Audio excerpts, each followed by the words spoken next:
Welcome to the History Maps podcast. Standing on the walls of the port city of Syriam, in the pitch black of a monsoon downpour, the defenders are completely outnumbered. Right. They're relying on heavy artillery and, French mercenaries to hold back this relentless inland army. The rain is blinding. The noise underside the walls is deafening, just drums and gongs echoing through the storm. Yeah. And then, out of the darkness, 93 men covered in hardened lacquer scale those sheer walls. And they engage in brutal hand-to-hand combat that will ultimately break a 14-month siege and seal the fate of an entire civilization. It's a highly pivotal moment. It really is. Today we're taking a comprehensive deep dive into the sources you sent over regarding the Hanthawaddy Kingdom. This was a massive tower house of Southeast Asian history that ruled Lower Burma, which is present-day Myanmar, holding power from 1287 to 1539, and then experiencing a brief but highly volatile resurrection from 1740 to 1757. The primary mission for this analysis is to thoroughly understand the structural life cycle of this Mon-speaking kingdom. We're going to examine its cyclic rise, its prolonged golden age, and, well, its ultimate total destruction. Right. We'll be looking specifically at how riverine geography, international maritime trade, and the really delicate nature of internal political cohesion shaped its destiny against the relentless demographic and military pressure of those northern inland powers. And to do this, we're synthesizing a vast array of historical documentation that you provided. So we're looking at historical chronicles like the Mahayazawan and the Razadarit, alongside modern historical analyses of Southeast Asian state building, demographic shifts, and asymmetric warfare. Yeah, it's a highly complex geopolitical canvas. Very much so. So to anchor ourselves, we need to begin in the late 13th century. If you look at the geopolitical map of the Irrawaddy Valley prior to 1287, you see the Pagan Empire. Right, they were the first entity to actually unify this massive geographic corridor. But then, Kublai Khan's Mongol armies invade from the north. The Pagan Empire just shatters, and the Burman king is driven completely from his throne. And that event triggers a massive systemic power vacuum. I mean, when the central authority of Pagan collapses in 1287, it initiates a period of political fragmentation that lasts for over 250 years. 2.5 centuries. Exactly. The geopolitical gravity of the entire region just dissolves. In the northern and eastern arcs, you have Shan settlers moving down from the highlands, establishing their own fortified principalities. Right. The central dry zone becomes this patchwork of competing petty kingdoms. But if you look to the south, toward the coastal regions, a completely different political ecosystem begins to emerge. Right, because in 1287, a leader named King Waru founds the Hanthawaddy Kingdom, which was initially recorded as Ramanyadesa, right? Yes. And at its inception, it operates as a nominal vassal to two major external powers, the Sukhothai Kingdom to the east and the Mongol Yuan dynasty to the north. But they don't remain a vassal state for long. No, they don't. The documentation shows that by 1330, Hanthawaddy becomes formally independent. However, this early kingdom is not like a monolithic empire. It's described as a loose federation of three distinct regional power centers. Right. You have the Irrawaddy Delta in the west, Bago or Pegu in the center, and Matama, also known as Martaban, in the east. And understanding that tripartite structure is essential to understanding the entire trajectory of the Hanthawaddy state. Their power was fundamentally derived from water, but in two very different ways. Okay, how so? First, you have the Irrawaddy Delta. This region provided immense agricultural surpluses through wet rice cultivation. Now, wet rice farming requires highly organized labor to manage the water tables, but the caloric yield per acre is just massive. Well, it feeds a lot of people. Exactly. It creates highly dense localized populations. Second, you have their coastal ports. These ports connected them directly to the vast, lucrative maritime trade networks of the Indian Ocean. Which means money. Tons of it. They were generating immense wealth from foreign commerce while simultaneously sitting on the most productive agricultural land in the region. So if you look at the economic data provided, they essentially had an endless supply of food and an endless supply of foreign currency. Yeah. Okay, let's unpack this. If they had the wealth of the sea and the food of the delta, why were they so politically fragile during these early decades? That's the core question. Right, like if you have that much wealth and demographic potential, why remain a loose, fractured federation? Was this merely a failure of dynastic leadership? Or was there a structural mechanism keeping them divided? It was overwhelmingly structural. It was dictated by the geography itself. Ruling the Irrawaddy Delta in the 13th and 14th centuries was like I mean, it was like trying to hold water in your bare hands. Because of the rivers. Yeah, it's a sprawling, highly complex network of shifting tidal rivers, mangrove swamps, and floodplains. Trying to project centralized military force across that terrain is a total logistical nightmare. Especially during the rains. Precisely. When the monsoon season hits, the waterways flood, and every local warlord or regional governor suddenly has an impassable moat isolating them from the central army in Pegu. Right. So that specific geography naturally fostered the rise of highly independent, semi-autonomous lords who controlled their own specific river networks and, crucially, collected their own tolls. You can clearly see that regional autonomy when you examine a city like Martaban. The descriptions of Martaban in this era depict a bustling, deeply cosmopolitan port. Very cosmopolitan. You have Mon craftsmen, Indian merchants from across the Bay of Bengal, and Thai emissaries conducting diplomacy. It was entirely outward-looking, oriented toward the sea. Which contrasts sharply with the agrarian, landlocked focus of the northern Burmese states. Martaban operated almost like an independent city-state. Even the founder of the kingdom, Weru, whose original name was Magadu, was a Taimon adventurer, right? Yeah, he had fled the Sukhothai court to establish his own domain on the coast. His authority was built entirely on controlling the physical flow of maritime goods. He understood the fundamental economic reality of the region. Whoever controls the port customs controls the hard currency. Right. But because the kingdom was distributed across those three distinct provinces, the Delta, Pegu, and Martaban, the wealth was decentralized. Exactly. The regional lords possessed enough independent wealth to routinely ignore the central king in Pegu. Which creates a highly volatile baseline for the kingdom. This fragile federation of three wealthy but fiercely independent provinces sets the stage for a severe internal crisis. A crisis that forces the issue of centralization, yeah. And it begins in 1384, centering on a 16-year-old boy. That boy is Razadarit.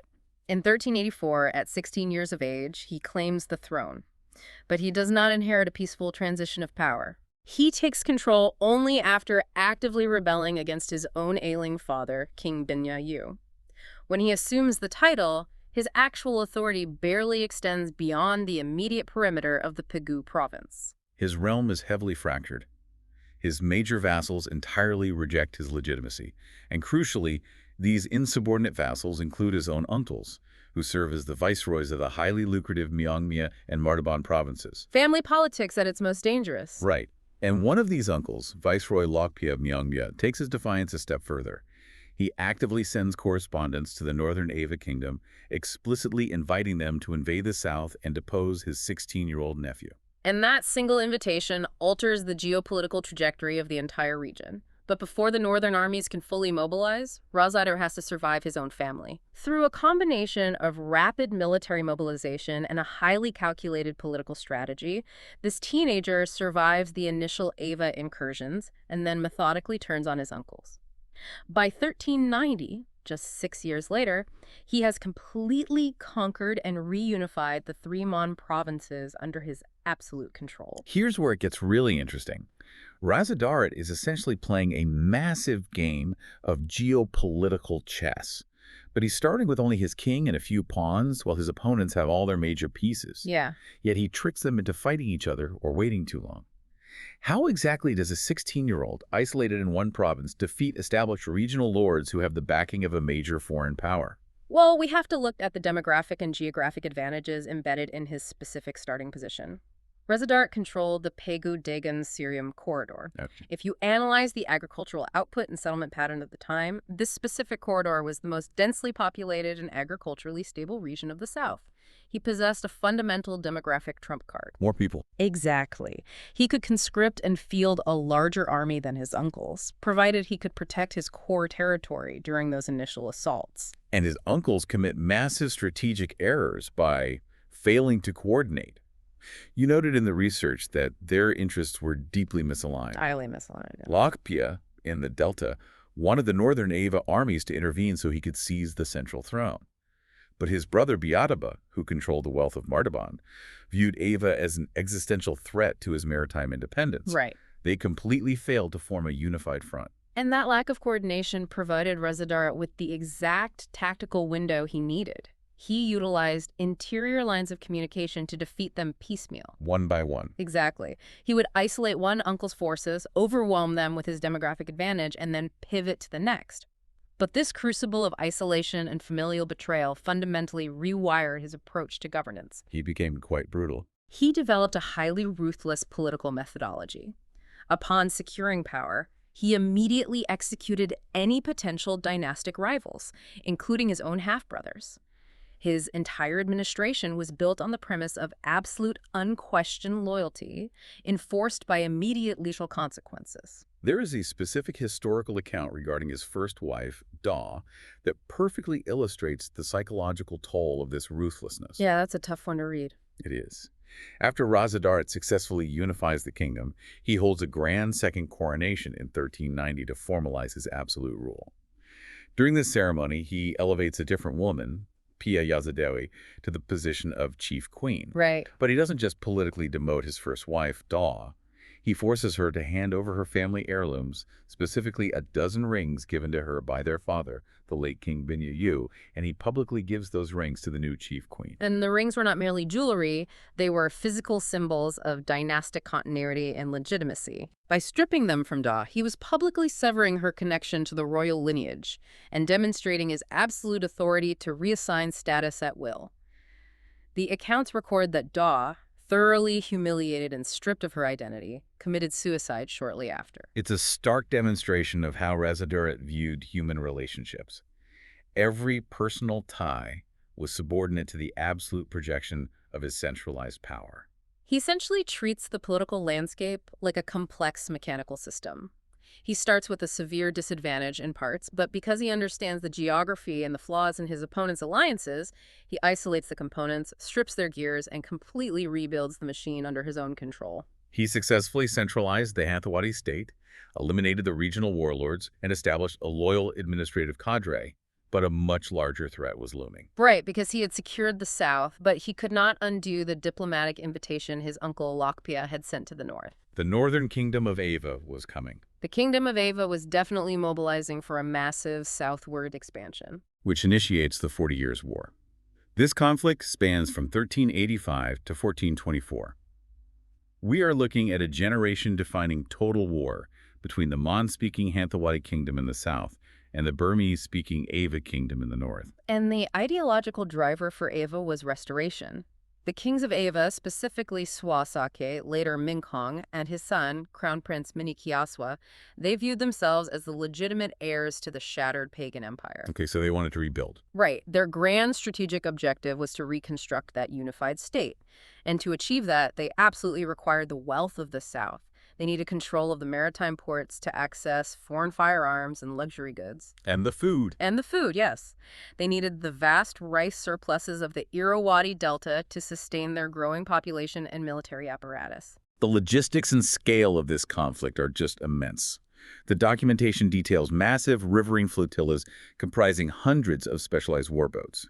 You have thousands of war elephants utilized as heavy cavalry and prolonged, highly destructive sieges of fortified towns scattered across the delta. Yeah. At one point, in 1401, Razadarit actually reverses the momentum. He goes on the offensive. He does? He launches a massive naval offensive up the Irrawaddy River, cutting right into Ava's heartland, and establishes a naval blockade of the Ava capital itself.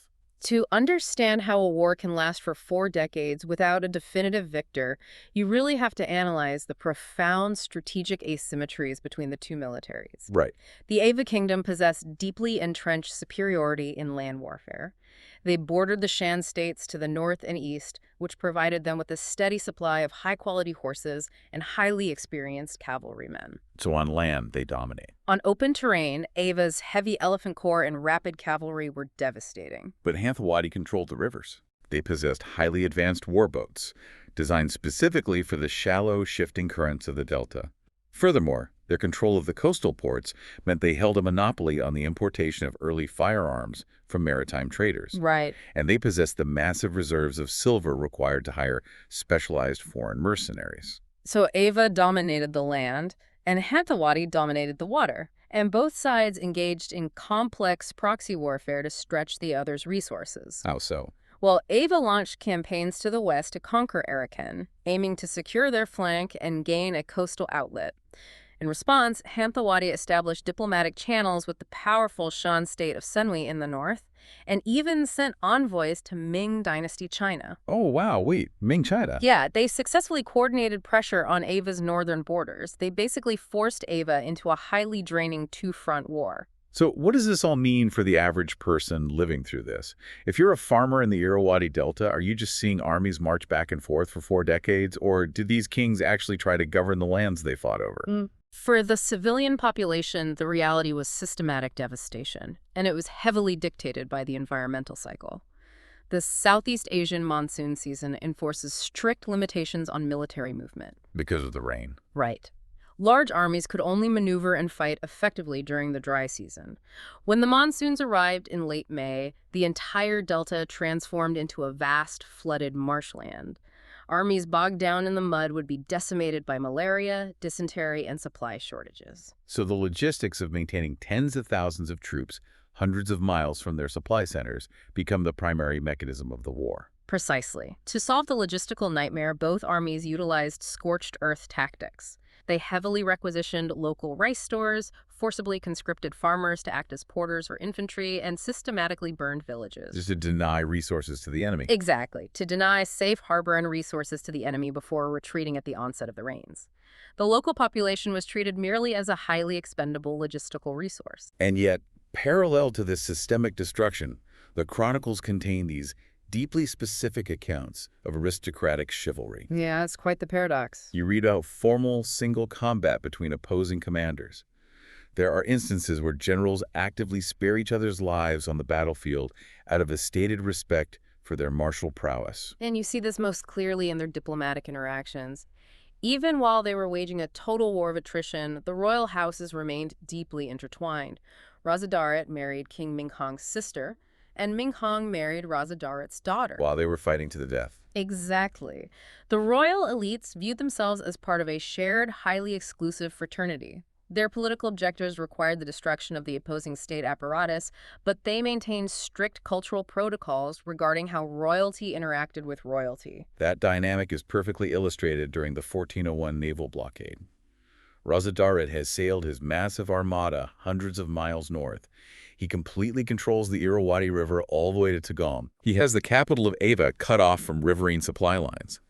But he quickly realizes that naval supremacy cannot physically breach the thick, reinforced masonry walls of the city. He is stuck. Yeah. Inside the city, King Minghong knows he is trapped and needs to buy time until the river levels drop or reinforcements arrive. And Minghong's solution relies entirely on their shared cultural framework. He does not send a military envoy. He sends a highly prominent, deeply venerated Buddhist monk out to the Hanthawaddy command ship to broker a temporary truce. And Razadarit, despite having his enemy cornered, accepts the truce. He does. He respects the religious authority of the monk and agrees to withdraw his fleet downriver. It highlights that despite the extreme violence of the 40 years of conflict, both sides operated within a shared religious and cultural paradigm. Theravada Buddhism provided an overriding framework that could, in specific moments, supersede strict military calculus. But ultimately, this war does not conclude with a decisive empire-breaking battle. It ends through sheer systemic exhaustion. Right. The two primary architects of the conflict simply die. Minghong passes away in 1421, and Razadarit dies the following year, in 1422, reportedly from a hunting accident. And with their deaths, the institutional momentum for the war just collapses. Neither state possesses the manpower, the financial reserves, or the dynastic will to continue the campaigns. The conclusion of the 40 Years' War radically diverges the paths of the two kingdoms. In the north, the Ava kingdom, severely weakened and devoid of its veteran leadership, begins to disintegrate under sustained, relentless pressure from the Shan states. But in the south? In the south, the cessation of hostilities allows the Hanthawaddy state to fully capitalize on its geographic advantages. This marks the transition into the Hanthawaddy Golden Age, a century of profound stability spanning from roughly 1424 to 1534. Instead of pouring vast sums of silver into maintaining warboats and mercenary armies, Pegu channels its resources inward. Yeah, it transforms into a highly prosperous, cosmopolitan epicenter of Theravada Buddhist scholarship and Indian Ocean maritime commerce. The defining architect of this golden age is Queen Shin, who reigned from 1454 to 1471. She holds the distinction of being the only female regent in the entire recorded history of Myanmar. Which is incredibly notable. Very. And her personal biography is fundamentally intertwined with the violent politics of the era, yet she orchestrates its most peaceful century. Her path to the throne is incredibly complex. If you look at the chronology, back in 1423, during the final chaotic years of the war, she was actually given to the court of Ava as a diplomatic bride to help solidify a temporary truce. Right. She spent several years living in the northern capital, heavily isolated in a hostile court, but in 1429, she orchestrates a highly coordinated escape back to Pegu. Her escape is facilitated by two Mon monks who are acting as her religious preceptors in Ava. Nice. They secure a boat, navigate the complex riverine checkpoints, and manage to transport her safely down the Irrawaddy River back to Hanthawaddy territory. It was an incredibly high-risk operation that secured her freedom. Shin is like the ultimate political survivor. She's treated as a bargaining chip, sent away to a rival kingdom, orchestrates a daring escape, and then outlasts everyone to become one of the most beloved rulers in history. It's quite a trajectory. It is. And when she eventually navigates the internal politics of Pegu to ascend to the throne decades later, she presides over a massive economic expansion. If you examine the macroeconomic shifts in Southeast Asia during the mid-15th century, Hanthawaddy's timing was perfect. The regional trade dynamics had shifted heavily in their favor. To the east, the powerful kingdom of Siam was experiencing severe internal political instability, which disrupted their established trade routes. So the merchants had to go somewhere else. Exactly. International merchants redirected their shipping lanes.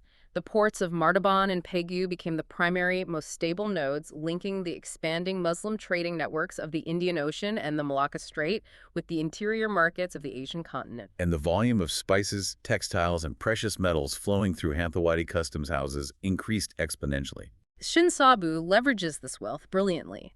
She was treated as a political bargaining chip in her youth, sent away to a rival kingdom, managed to escape, outlived the male heirs, and then utilized her authority to become one of the most effective administrators in the region's history. Her administrative genius lay in her deployment of religious patronage as a tool of statecraft. Yes. She recognized that military force was expensive and often counterproductive to trade. Instead, she utilized Theravada Buddhism not merely as an expression of personal faith, but as a centralizing, unifying state apparatus. She maintained a profound public respect for the ascetic, forest-dwelling monks of the north, which maintained diplomatic goodwill. Right. And simultaneously, she heavily institutionalized and funded Theravada practices within her own borders. By firmly positioning the Hanthawaddy crown as the ultimate patron, protector, and purifier of the faith, she generated absolute ideological legitimacy for her rule. She unified the population through shared religious identity rather than forced military conscription. You can see the physical manifestation of this policy in the expansion of the Shwedagon Pagoda. Under her reign, the pagoda was transformed from a significant regional shrine into a massive architectural complex. The scale of it is staggering. It is. The financial records note that she literally donated her own weight in gold to the project. Yeah. They placed her on a scale, measured out 25 viz, which is roughly 40 kilograms of pure gold, and had it meticulously beaten into gold leaf to entirely cover the main stupa. 40 kilograms of gold leaf. Yes.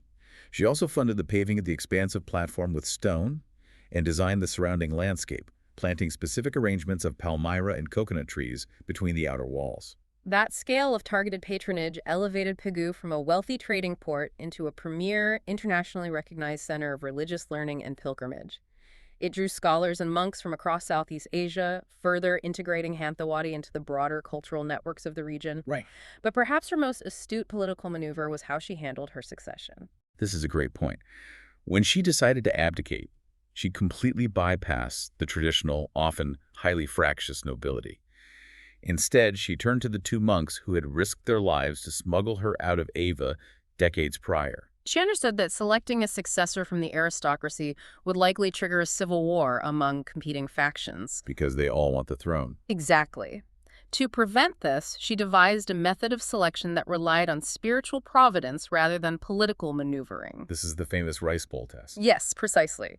She invited the two monks to the palace for their morning alms. Before offering them their daily rice, she secretly placed a layman's lower garment, a paso, along with miniature, symbolically crafted items of royal regalia into one of the alms bowls. Okay. She then made a solemn vow, praying that the monk who possessed the necessary merit and capability to rule the kingdom would receive the bowl containing the regalia. And the lot falls to Dhammazedi. The bowl with the regalia went to the monk named Pitakahara. Accepting the outcome, he leaves the monastic order, marries Shinsabu's daughter to solidify his dynastic link, and is crowned as King Dhammazedi. And he rules from 1471 to 1492, successfully maintaining and even expanding the prosperity of the Golden Age. However, the transition was not entirely frictionless. The entrenched nobility of Pegu were initially deeply resistant to Dhammazedi. Yeah, they were not happy. They lodged formal complaints, arguing that he was a man of common blood, lacking the aristocratic lineage required to command their fealty. Shinsabu's response to this unrest is a brilliant exercise in ideological communication. She doesn't execute them or threaten them. Instead, she orders her craftsmen to take a common, highly worn wooden floor beam from the palace, a piece of wood that the nobles walked over every single day, and she has it masterfully carved into a sacred Buddha image. She then summons the complaining lords into the hall, points to the newly consecrated statue, and essentially outlines her argument. She says something like, "Yesterday, this common wood was trodden in the dust beneath your feet. Today it has been elevated, purified, and consecrated, and you willingly bow before it." By using that specific physical analogy, she demonstrated that authority and sacredness are not strictly bound to origin, but can be conferred through elevation, purpose, and merit. Which completely dismantled their genealogical arguments. It effectively silenced the opposition. Dhammazedi's subsequent reign was marked by extensive administrative reforms, standardizations of legal codes, and a massive boom in international trade. But history shows that immense wealth, without a proportional military apparatus, creates a highly dangerous vulnerability. It always does. While Hanthawaddy was spending decades building gilded pagodas, standardizing religious texts, and regulating customs duties with foreign merchants, a new, heavily militarized power was gathering in the inland hills. And this brings us to the first fall of the kingdom, driven by the Taungoo Juggernaut, a period spanning from 1534 to 1552. Right. The Taungoo dynasty was originally a small, landlocked state located in the Sitang River Valley. Under the aggressive leadership of King Dhammazedi and his highly capable deputy general, Kyauktan Narada, who would later become famous as King Bainong Tungu, began a rapid, systematic unification of the upland territories. And their strategic gaze inevitably locked onto the staggering wealth of Hanthawaddy. The mechanics of Taungoo's expansion were entirely driven by resource necessity. They had forged a highly disciplined veteran army through constant warfare in the dry zone. But to expand further, they hit a hard logistical ceiling. They ran out of money. Money and food. They lacked the maritime customs revenue required to purchase the newly introduced Portuguese matchlocks in sufficient quantities, and they desperately needed the massive rice surpluses of the Irrawaddy Delta to physically feed their expanding military machine. They had the army, but Hanthawaddy had the fuel. Exactly. And that fundamental imbalance triggers the Taungoo-Hanthawaddy War beginning in 1534. Initially, Taungoo launches a series of probing, dry-season raids, testing the southern defenses and retreating before the monsoons. But the decisive turning point occurs in late 1538 at the Battle of Nangio. The Battle of Nangio is a fascinating study in military mechanics. The Hanthawaddy leadership mobilizes a massive defensive force. The chronicles record an army of 80,000 troops. That's huge. While pre-modern numbers are often inflated, it was unequivocally a massive formation. They are heavily equipped with traditional riverine transport rafts and large warboats and a large corps of war elephants. Okay. They begin maneuvering to link up with their regional allies in the Kingdom of Prom, intending to crush the Taungoo invasion force through sheer numerical superiority. But facing this massive, slow-moving coalition is a much smaller, highly specialized Taungoo expeditionary force commanded by Kyauktan Narada. What occurs at Nangio is a masterclass in asymmetric warfare and tactical innovation. How does a small infantry force defeat an army equipped with war elephants and river fleets? By ruthlessly exploiting the enemy's logistical and command rigidities, the Hanthawaddy leadership was demonstrably overconfident. They were relying entirely on their massive numbers and traditional, slow-moving riverine logistics. Okay. Kyauktan Narada recognized this operational sluggishness. He executed highly disciplined, rapid forced marches, completely bypassing the main river routes to intercept the Hanthawaddy forces at a geographic choke point before they could combine with their allies. He also utilizes psychological warfare, spreading misinformation through captured scouts to sow division and hesitation among the Hanthawaddy field commanders. Furthermore, Tungu forces had deeply integrated the use of early Portuguese firearms into their infantry tactics. While Hanthawaddy possessed firearms, they used them statically, mostly mounted on city walls or large boats. Like small cannons. Exactly. Kiawat and Narada deployed matchlock armed infantry in mobile formations, using concentrated volley fire to shock and panic the Hanthawaddy Elephant Corps. And when elephants panic, It's disastrous. When the elephants panicked and turned back into their own lines, the Tungu light cavalry executed rapid flanking maneuvers, completely shattering the Hanthawaddy command structure. The massive Southern Army collapsed into a disorganized rout. which raises a massive question. If Hanthawaddy controlled the maritime ports, possessed the hard currency, and had direct daily access to the Portuguese and Indian traders, why didn't they monopolize the Portuguese matchlocks? It's a great question. How does a landlocked, comparatively poor inland state completely out-innovate a maritime empire in the use of imported weapons? It reveals the deep systemic vulnerabilities that had developed within the late Hanthawaddy state. They suffered from profound institutional atrophy. After a century of relative peace and focus on commerce, their military structures had become rigid and archaic. So they were out of practice. Essentially, yes. Following the death of King Dhammazedi, the central administration had weakened, leading to dynastic instability and factionalism among the nobility. They certainly had the wealth to purchase firearms, but they entirely lacked the unified command structure and the tactical flexibility necessary to integrate those weapons into mobile field operations. Whereas Tungu was fighting constantly. Tungu was forged in an environment of constant, high-stakes upland warfare. They rapidly adapted the new matchlock technology to complement their aggressive maneuver-based doctrine.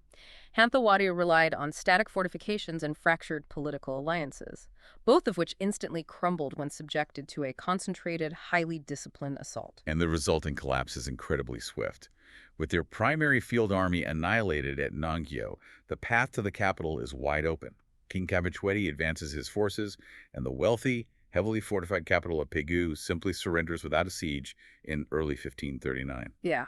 The Hanthawaddy leadership flees, and the kingdom falls. And the Tungu dynasty immediately relocates its capital to Pegu to firmly secure control over the maritime wealth and the delta rice production. Right. But the subsequent Tungu occupation of the Mon regions is intensely brutal.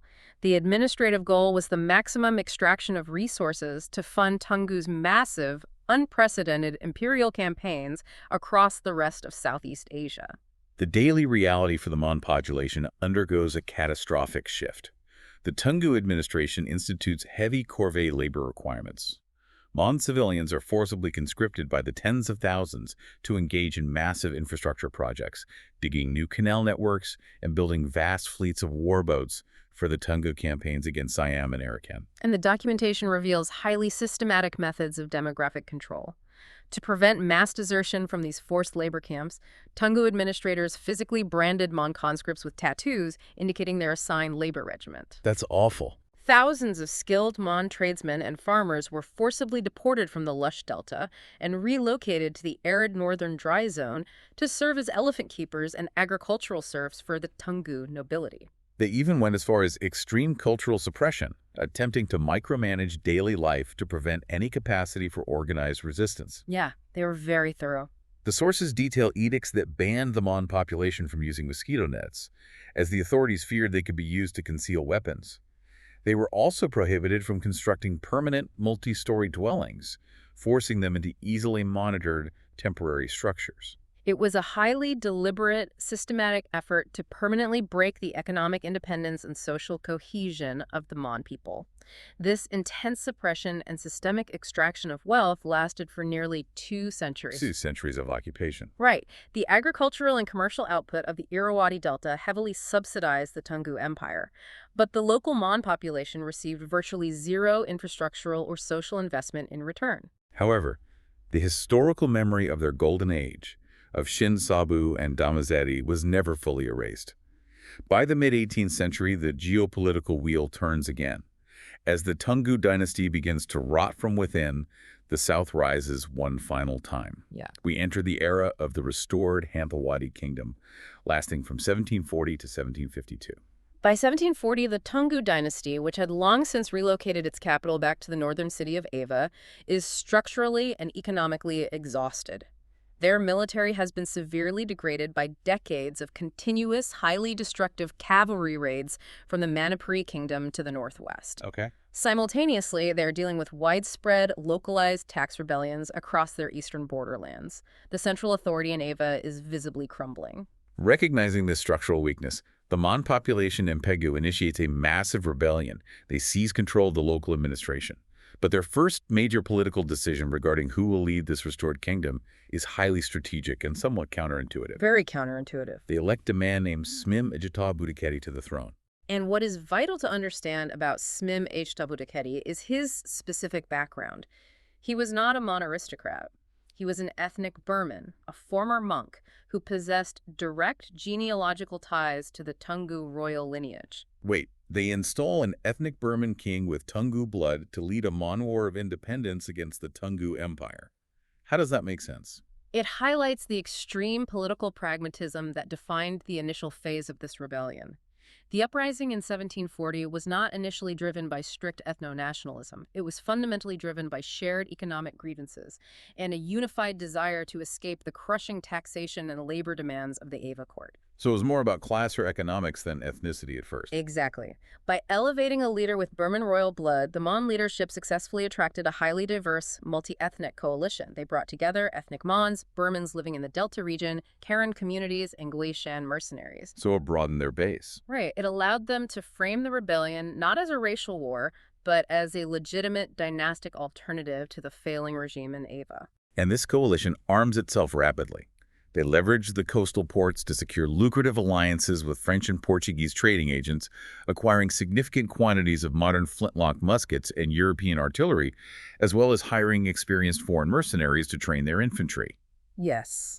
With this modernized force, they quickly consolidate control over the entirety of Lower Burma. Once the south is secure, they push north. In late 1751, operating under a new, more aggressive leader named Binyadala, the restored Hanthawaddy forces launch a massive, highly coordinated invasion up the Irrawaddy River into Upper Burma.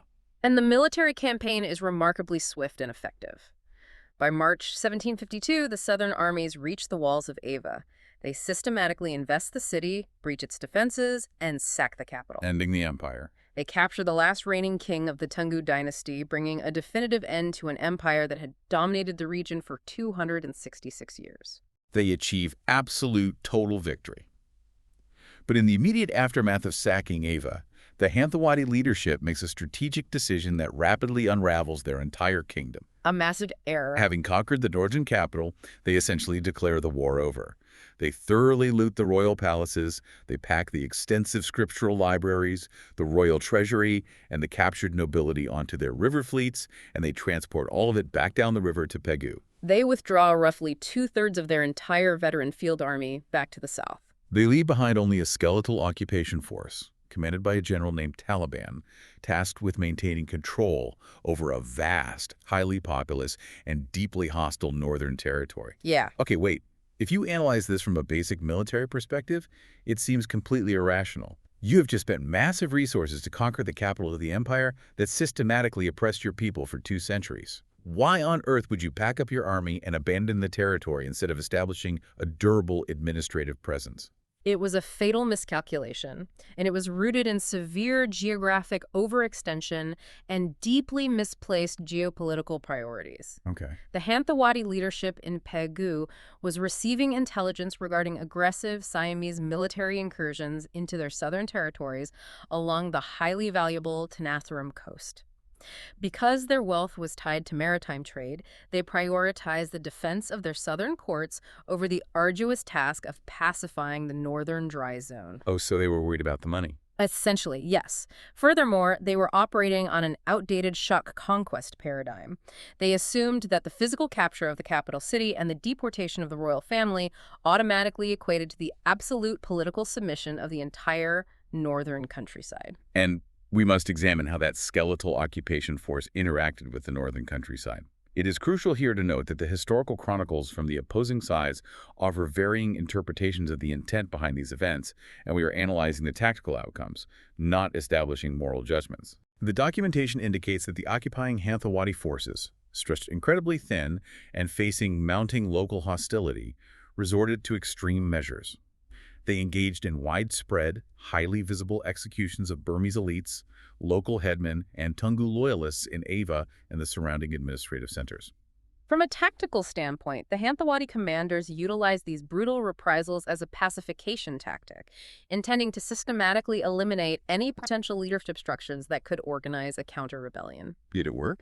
No, the empirical outcome was the exact opposite of their intention. Instead of terrifying the population into submission, these actions acted as a catalyst. By vacating the majority of their army and leaving behind a highly aggressive but numerically weak occupation force, they created a massive power vacuum charged with intense political and ethnic resentment. And the backlash is almost immediate. While the heavily laden Mon treasure fleets are still sailing south towards Pegu, the northern resistance is already coalescing. This triggers the final devastating act of this history. The Kanbang resurgence and the final collapse, unfolding from 1752 to 1757. The epicenter of this resistance is a small northern village called Moksabo. The local village headman, a man named Angzea, refuses to submit to the Hanthawaddy garrison. Right. He fortifies his village, builds a heavy wooden stockade, renames the settlement Shwibo, and officially proclaims himself King Alangpaya, thereby founding the Kanbang dynasty. Alangpaya starts with a highly localized, deeply pragmatic military strategy. He doesn't immediately try to attack the heavily fortified city of Ava. Instead, he utilizes rapid asymmetric guerrilla tactics. Yeah. When General Taliban sends isolated small Hanthawaddy detachments into the countryside to demand taxes or enforce submission, Alampaya's forces ambush and annihilate them in the dense scrub forests. Alampaya's military doctrine was the exact antithesis of the late Hanthawaddy approach. How so? Well, the restored Hanthawaddy forces relied heavily on fixed, static defenses, slow-moving heavy artillery, and rigid formations of imported foreign mercenaries. Alampaya built a force based on extreme high mobility, lightly equipped infantry, and sophisticated psychological warfare. He fought completely differently. He entirely bypassed the strong points of the southern forces, systematically harassing their overextended supply lines and striking only where they were numerically weakest. His repeated, highly visible successes against the occupying troops draw thousands of recruits from across Upper Burma. His localized resistance rapidly snowballs into a massive, highly motivated regional army. It grew very fast. By early 1754, Kanbang forces successfully besiege and retake the city of Ava, driving the remaining Hanthawaddy forces southward. Down in Pegu, the Hanthawaddy leadership realizes they have made a catastrophic strategic error, and their administrative response is characterized by sheer panic. Facing a massive, unified northern army rolling toward their borders, the Hanthawaddy leadership abandons their successful multi-ethnic coalition and enacts a series of deeply self-defeating policies driven by intense ethnic polarization. What do? In a display of panic, they publicly execute all the captive Avan royals they had brought south, including the final Tungu king. More destructively, they issue strict administrative decrees requiring all ethnic Burmans living within Southern Territory to physically demonstrate their loyalty to the Mon state. Oh, this is the earrings and haircuts thing. Exactly. They force them to wear specific earrings stamped with the seal of the Pegu heir apparent, and they mandate that all Burmans cut their hair in the traditional Mon fashion. It's like Hanthawaddy held a massive sturdy net that had caught all these diverse groups together. But in a moment of sheer panic, they take a knife and intentionally cut out every single string that isn't perfectly Mon-colored, and then they wonder why the whole net falls apart. That is an excellent way to conceptualize the structural failure. The restored Hanthawaddy Kingdom achieved its initial success specifically because it operated as a broad, multi-ethnic rebellion against unjust taxation. But by devolving into strict reactionary ethno-nationalism, they shattered their own demographic base. So the Burmans in the south turned on them. This catastrophic policy shift caused massive, immediate desertions within their own military ranks. Southern Burmans who had been fighting for Pegu immediately defected. Furthermore, it handed Alampaya a unified, highly potent ideological cause. He was no longer just a rebel leader. He was now the sole protector of Burman identity against a hostile southern state. Alampaya capitalizes on this collapse of southern unity brilliantly. In 1755, he launches a massive lightning-fast invasion into the south. The campaign is a blitz. Yeah. He shatters the forward Hanthawaddy defenses and captures the crucial agricultural centers of the Irrawaddy Delta by April. In May, he decisively defeats a major Hanthawaddy field army at the settlement of Dagon. And he renames it. He immediately renames the captured town to Yangon, which translates literally to end of strife. He now controls the food supply and the river access, but the war is not over. To secure total victory, he has to neutralize the heavily fortified port of Syriam. And Syriam was the absolute linchpin of Hanthawaddy's survival. It was a deeply fortified, highly modernized port city, heavily defended by French mercenaries and bristling with imported European artillery. It's a hard target. The siege of Syriam becomes a brutal, agonizing 14-month stalemate, stretching from 1755 to 1756. Alampaya's light infantry forces, which had been so effective in the open field, simply could not breach the thick defensive walls using traditional assault tactics. They were continually repulsed by concentrated artillery fire. But the strategic clock is ticking. Alampaya's intelligence networks inform him that fully armed French relief ships, carrying reinforcements, gunpowder, and heavy weapons, have departed from India and are sailing straight for Syria. If those ships arrive and dock, the Hanthawaddy forces will be resupplied, the siege will break, and the Konbong army will be trapped deep in hostile territory during the monsoon season. He has to act immediately. And this necessity forces one of the most intense, vivid tactical operations detailed in the sources, the storming of Syriam on July 26, 1756. Which brings us back to where we started. Recognizing that a daytime assault would result in a massacre by the French cannons, Alampaya calls for volunteers for a highly desperate, virtually suicidal night infiltration. Out of his entire army, 93 men step forward.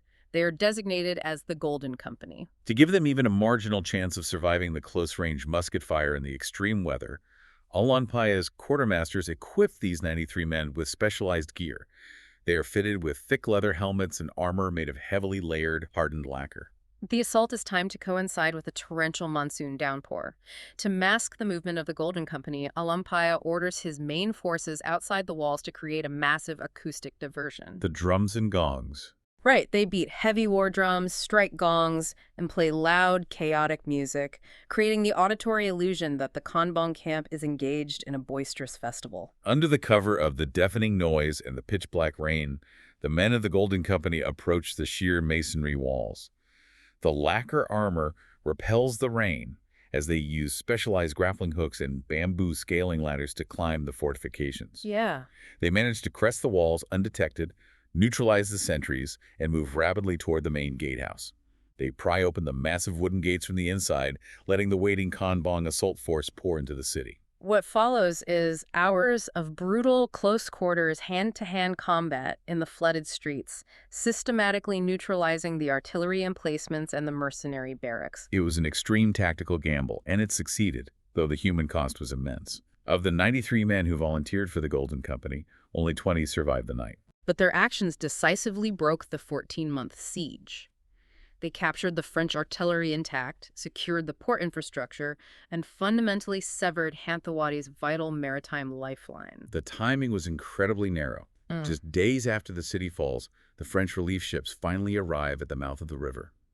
Unaware that the city has already been taken, they sail into the harbor, only to be ambushed and captured by the victorious Konbong forces. Which is a huge win for Alampaya. This provides Alampaya with an even larger arsenal of modern European weaponry. With Syriam secured and the Delta pacified, the end of the Hanthawaddy Kingdom is mathematically inevitable. In May 1757, Alampaya's forces surround and capture the capital city of Pegu. The subsequent destruction of Pegu was absolute and highly systematic. The massive city walls, which had been originally constructed by the Toungoo kings Dhammazedi and Bayanang centuries prior, were meticulously dismantled and razed to the ground. Just wiped off the map. The administrative structures were burned. The Mon civilian population suffered devastating casualties. Tens of thousands were forced to flee eastward across the border into the Kingdom of Siam as refugees.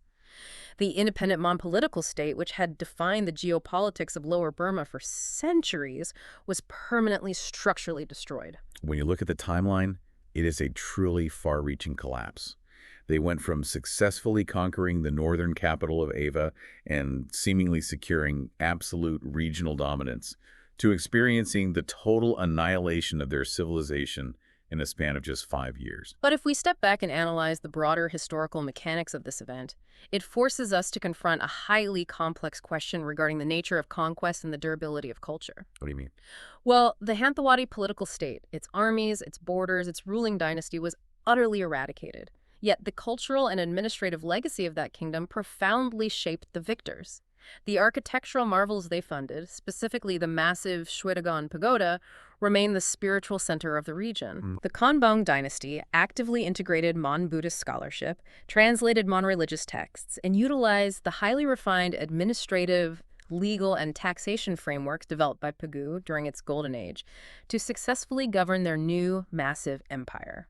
The physical infrastructure of their statecraft survived the destruction of their state. Exactly. It is a deeply complex reality. If you look at that geopolitical map we discussed at the beginning of our analysis, the sovereign borders of the Hanthawaddy Kingdom were entirely wiped away. The political entity ceased to exist. But the sophisticated cultural and administrative mechanisms they built over centuries simply flowed directly into the foundation of the empire that defeated them. Yeah.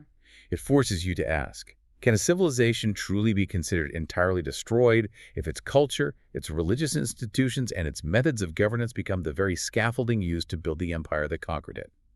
It is something to analyze deeply the next time you look at a historical map and assume that the painted lines convey the entirety of the narrative. Thank you for listening. History Maps. Learn history visually.